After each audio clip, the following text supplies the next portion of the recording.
जबरी वीआईपी और घूरे दिली है ये करी भाई एक और गाइज जबरी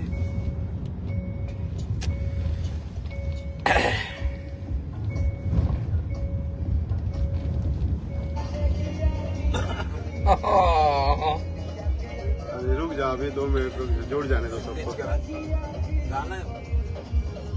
हेलो गाइस, जुड़ जाइए आप लोग हमारे लाइव में। हमको गाना अरे मतलब ये वो टिपो ना बटन टिपो। चाचा के चाचा 2 मिनट रुको हैप्पी 2 मिनट टाइम दो।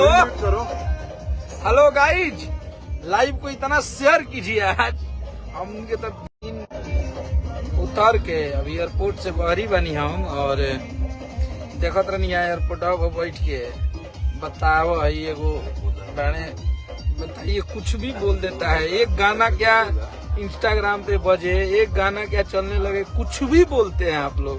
हैप्पी बंद करो ना गाना, 1 मिनट बंद कर दो पूरा। हाँ, आप लोग को ये गाना अभी हमने के चलिए आप चलिए, हम लोग का एक गाना रिलीज हुआ है।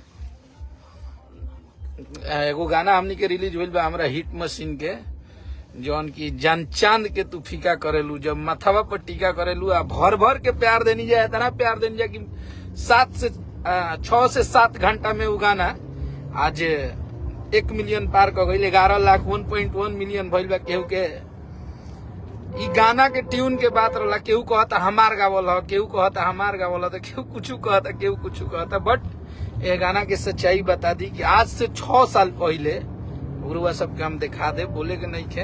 हमारे ट्रेंडिंग स्टार हमारे हिट मशीन ने गाया था इस गाने को, गा के सुना देता नहीं। होकर बाद लत्तन के पहले जवाब दिया बहुत जरूरी बा। अरे किसर दहिया झूल गईल पिया के अकवारी में, कि डरे डरिया डरी डईल डरे डरे डरी में, सारा दहिया झूली गई पिया के अकवारी में। तो उन्हीं के इंटरव्यू देवे खातिर न्यूज रिपोर्टर बुलावे के पड़ी। हम जिंदा जागता खुदे इंटरव्यू होला आई, हम 3 लाख इंटरव्यू ओलू के बराबर अकेले आई भाई। तमीज से बहुत भइल, जितना दिन आदमी चुप रह, लेकिन चुपे ठीके लागत रहे, चुपे रह, लेकिन तो इनके मुंह में उंगली डाल डाल के बुलवावत हम सब। और तमीज से कायदा से तुम्हारा गाना बज रहा है, भगवान करे तुम्हारा गाना 2 बिलियन चल जाओ, हमनी के शुभकामना बा। भोजपुरी के झंडा तुम्हारे हाथ में बा, लेकिन तमीज से तू का गावेला, तू का करेला, तू कहाँ तक जा सकत है, ये पूरा भोजपुरी के पता बा। तो कबो उड़ जीव तो हमनी ले, या तो अड़िए जीव न तो का कहला लड़िए जा, न तो अड़िए जा। उहे बा, लड़िए जीव न तो मरिए जीवत। एने सिस्टम में ना आप अपना गाना गाइए। और ये गाना किसी के तारों ले पहले खुशी का करके गाना हमारा भाई बक्सर का, हमारा छोटा भाई आशुतोष तिवारी, उसके चैनल पे गाना आया था जो आप लोग उठा के गाए हैं। तो आपना में जेकर सुपो हंसे तो हंसे चलनिया हंसता 76 गो छेतारा में दोसरा के चोर कहता रहो। सिस्टम हिल जाई, आराम से कायदे में रहो, फायदे में रहोगे। कुछ कुछ केहू के नहीं बोले के आ उपाय कसा जाता लगल, घबराए के नहीं। जेकर गाना रही ओकर यूट्यूब पर चली, आ जेकर ना रही ओकर बंद हो जाई। ठीक बा। जे भी हमारे इंटरव्यू वाले भाई बा, जे भी न्यूज वाला बा, तमीज से बोलिए, क्योंकि इस बार हम किसी का बात नहीं सुनेंगे। इस बार टेक डाउन होगा तो बहुत होगा। ऐसे आराम से कायदे से आप आराम से रहिए। और कभी भी आप कोई भी इंसान व्यक्तिगत खेसारी लाल यादव के जीवन के बारे में कोई भी कुछ बोलता है तो डायरेक्ट टेक डाउन होगा, चाहे वो कोई भी यूट्यूबर हो, हमारे कोई भी हो, हमें इस बात का फर्क नहीं पड़ता। आप यूट्यूबर हैं, आप भोजपुरी की बात कीजिए।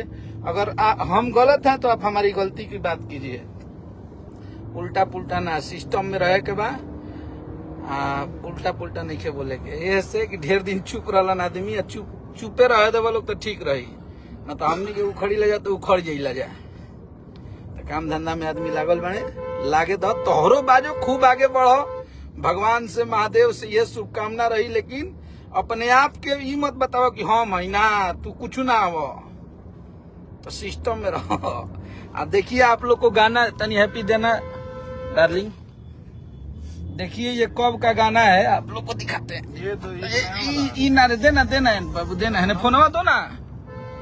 अरे भाई तो डिस्टर्ब करी का भाई, ये बड़ा पिया कब ये बैक कैमरा कहने से हुई भाई। देखिए भैया, देखिए ये कब का गाना है, 4 साल पहले हे दे, 5 साल पहले ये नु गाना के धुनवा कहता रह कि घरे ले किन के ले रनिया। हैप्पी